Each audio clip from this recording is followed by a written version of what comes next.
This video sponsored by EduQuest. The struggle to find courses that truly speak your language, it's finally over.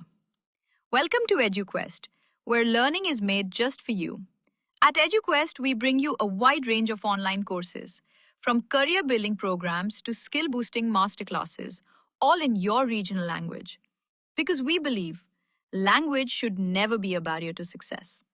Our courses are tailor-made after understanding what today's learners really need. So why wait? Start learning the smarter, simpler way only with EduQuest. Visit eduquest.courses and explore your next course today. And hey, don't miss out on our exciting offers and promotions. வணக்கம் உறவுகளே, ஒரு புதிய காணொளியோடு உங்களோடு இணைவதில் எமக்கு பெருமகிழ்ச்சி. நம்ம தொடர்ச்சியாக நம்ம சேனலில் விழிப்புணர்வு சம்மந்தப்பட்ட விஷயங்களை காணொளியாக போட்டுகிட்டே இருக்கிறோம்.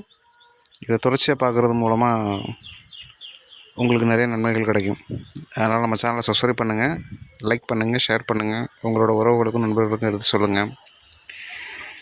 இன்றைக்கி நம்ம பார்க்க போகிற என்னன்னு கேட்டிங்கன்னா, அமெரிக்காவில் வசிக்கிற ஒரு தொழிலதிபரோட வங்கி கணக்கில் இருந்து சுமார் ஒரு 4.36 கோடி மோசடி நடந்திருக்கு.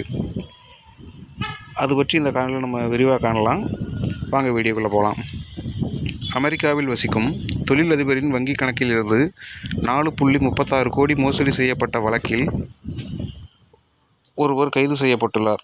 இது ஒருபுறம் இருக்க, தலைமறைவாக உள்ள வங்கி பெண் மேலாளரை போலீசார் தொடர்ந்து தேடி வருகிறார்கள். தி நகரை சேர்ந்தவர் ரவி, 64. இவர் சென்னை காவல் ஆணையர் அலுவலகத்தில் கடந்த 30ஆம் தேதி புகார் மனு ஒன்றை அளித்தார். அதில் வெளிநாட்டில் வசித்து வரும் தொழிலதிபரான விஜய் ஜானகிராமன் மற்றும் மல்லிகா ஜானகிராமன் ஆகியோரின் வங்கிக் கணக்குகளை பொது அதிகாரத்தின் அடிப்படையில் பராமரித்து வருகிறேன். இவர்கள் இருவரும் அண்ணா நகரில் உள்ள தனியார் வங்கிக் கிளை ஒன்றில் கணக்கு வைத்துள்ளனர். அவர்களது வங்கிக் கணக்கில் உள்ள 4,36,70,000 ரூபாய் அவர்களது அனுமதியின்றி 6 வங்கிக் கணக்குகளுக்கு பணப்பரிவர்த்தனை செய்து மோசடி செய்யப்பட்டுள்ளது. இதில் தொடர்புடையவர்களை கைது செய்ய வேண்டும், மோசடி செய்யப்பட்ட பணத்தை மீட்டு தர வேண்டும் என புகார் மனுவில் தெரிவிக்கப்பட்டிருந்தது.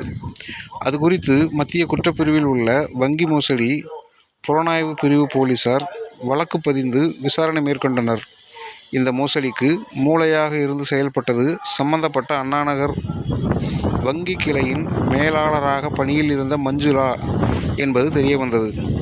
அவர் தனது கூட்டாளிகளான அயனாவரத்தைச் சேர்ந்த நாகேஸ்வரன், தூத்துக்குடியைச் சேர்ந்த ஆறுமுகக்குமார் உள்பட சிலருடன் சேர்ந்து பண மோசடியில் ஈடுபட்டது தெரியவந்தது. நாகேஸ்வரன் கடந்த 26ஆம் தேதி கைது செய்யப்பட்ட நிலையில் ஆறுமுகக்குமார் தற்போது கைது செய்யப்பட்டுள்ளார். பின்னர் அவர் சென்னை அழைத்து வரப்பட்டு நீதிமன்ற காவலில் சிறையில் அடைக்கப்பட்டுள்ளார்.